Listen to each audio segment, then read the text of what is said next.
got a call from Hal James and a gentleman named Matt Kern, who was a general manager, and they said, would you like to come in for an interview? I went in and I basically said, I'm here to win a national championship. I want to win the whole thing. And I think it took them back a little bit. They're like, wow, yeah, he hasn't won a game and he's talking about winning something this big. And but that's the way I think. I believe that.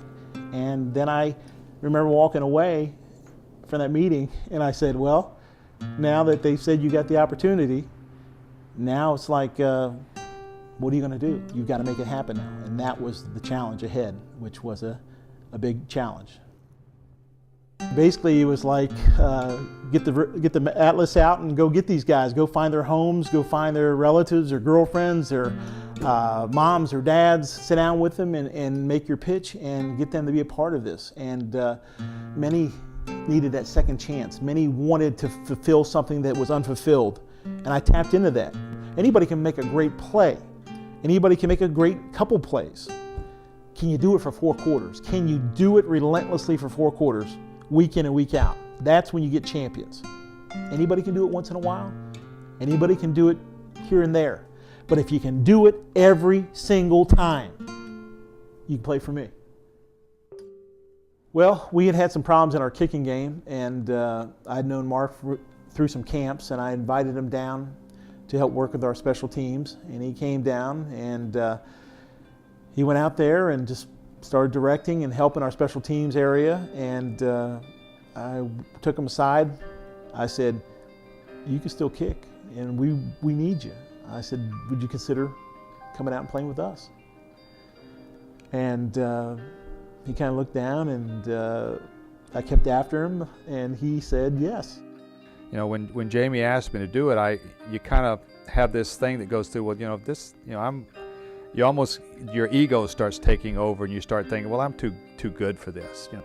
And I remembered back to the beginning of my career when I got cut so many times. You know, I was cut like 6 times before I ever latched on with the Redskins. And then I realized, hey, I'm not too good to be able to do this. You know, I'm not so big that I can't help these kids and I can't maybe help this team.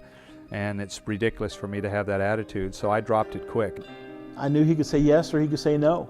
And I believed in us that much. And I believed that he was a missing piece, that if we had that piece, I mean, we had Dandy Armas, who was the punter at Maryland. So now I've got the punter at Maryland, and I got an NFL MVP, and that's my special teams unit in Fredericksburg. My roommate was Dave Butts. Dave thought I was crazy. He thought I was ridiculously crazy for doing it. I was going through some tough times during my life at that time. My wife and I had split up.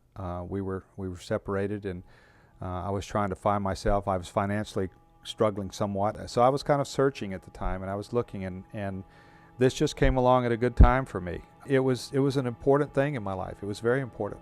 Even though it was not a real huge thing, it was important to me, and it was important in my life to help me get myself back on the track.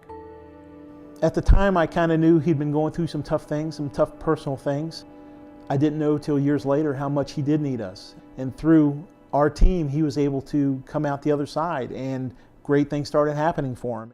Winning a national championship with him in the lineup, we were 20-0 with Mark Mosley in the lineup. We never lost a game.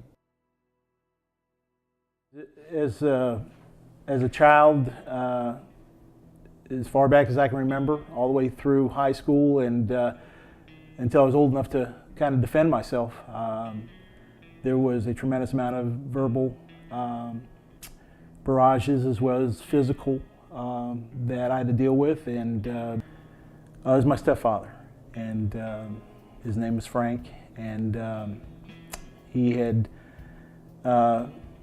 through my brothers, they had to deal with some of it, but I guess, they were kind of the warm-up act, and I was the guy that took the brunt of it. And more or less, from a verbal standpoint, when somebody tells you you're less than 0, you'll never amount to anything. You're basically going to be, end up nowhere, and it almost tries to take the life out of you, tries to take the fight out of you.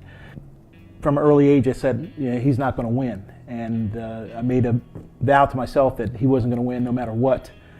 It's not going to happen to me. I'm not going to allow this guy to beat me. I mean, he may beat me, but he's not going to beat me in the end. he was doing it because he too had I think he had something missing in his life, and this was something to kind of bring him together, to pull him back together. It was for him at that time.